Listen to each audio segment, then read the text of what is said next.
Imagine, it's 30 years ago. You're sitting at the table with your family, about to eat some fresh moose meat stew with bannock. You're watching your 5-year-old son across the table, innocent, playing with his moose meat, and you start to feel the knots of anxiety in your stomach.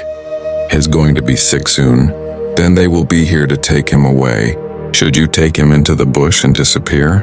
No. They'd find you.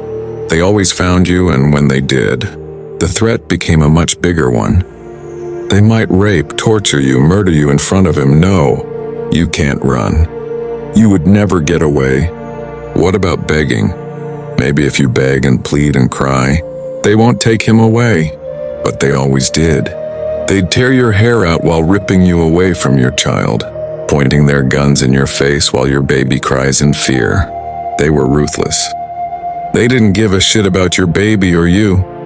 You made the decision not to teach him the language, to only speak English around him, so that's the only world he will ever know. If he never breathes a word of Anishinaabe, he won't feel the needles piercing through his tongue. The taste of blood fills your mouth with memories of torture, of whips, and molestation, of the sanatorium.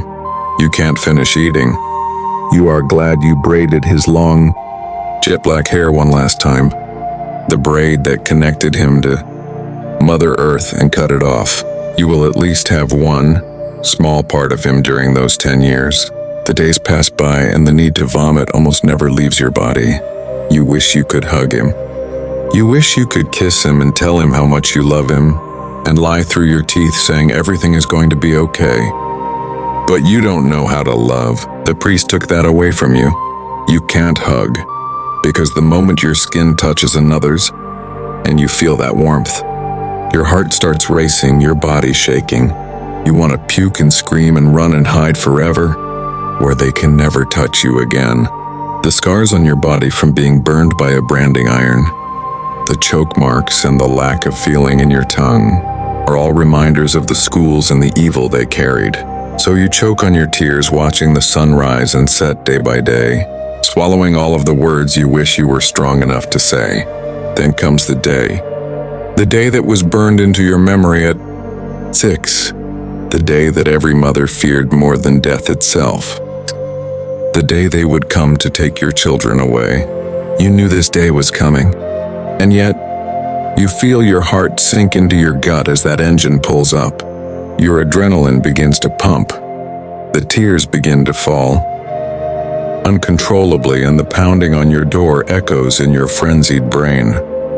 It's like death is waiting at your door, because the moment you open it, a part of you will die inside forever. You may never see him again, and if you do, he will be a different person forever too. You have no choice. They will arrest you if you try to fight. They might even kill you. So you do what every Native parent across Canada has been forced to do for the last 100 years. You open the door. Between 1881 and 1997, it was mandatory by Canadian law and the Catholic Church that all Indigenous children were taken into the residential schools to live, sometimes out of the province. There the children were experimented on like animals, abused in every way, starved, kept away from their families, and many murdered. Children were more likely to be killed in residential schools than soldiers were to be killed. During the Second World War, our generation, the children of survivors or the children of survivors, has a plague of difficulties to face.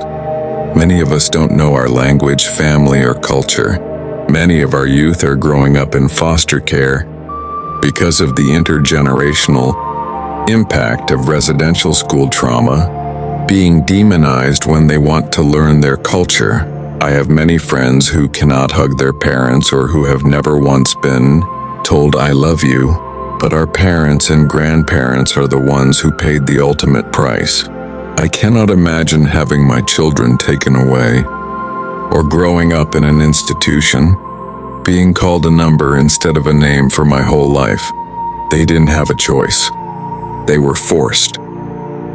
into following the ways of the Catholic Church and giving up their way of life. The difference is, we have a choice in who we are going to become.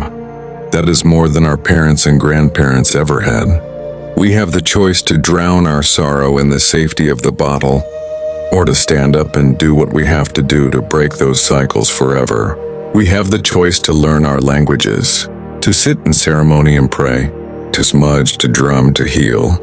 The power of choice is a gift that wasn't given to our people for over 100 years. In honor of our grandparents, great-grandparents, great-great-grandparents, and every generation beforehand, the ones who gave their lives for our freedom, the ones who fought to keep our languages alive, the ones whose names will never be spoken or remembered, and in honor of the countless Indigenous children who never made it home, choose to love, choose to forgive, choose to walk a path of harmony, choose to take the time to learn your roots, your language, your identity, your history. Most importantly, choose love. I have worked with survivors of highly abusive residential schools. To the credit of our Indigenous relatives, it takes tremendous courage to heal, and they are doing that and more. Love, respect, and gratitude to all my relations. Author Mary Black.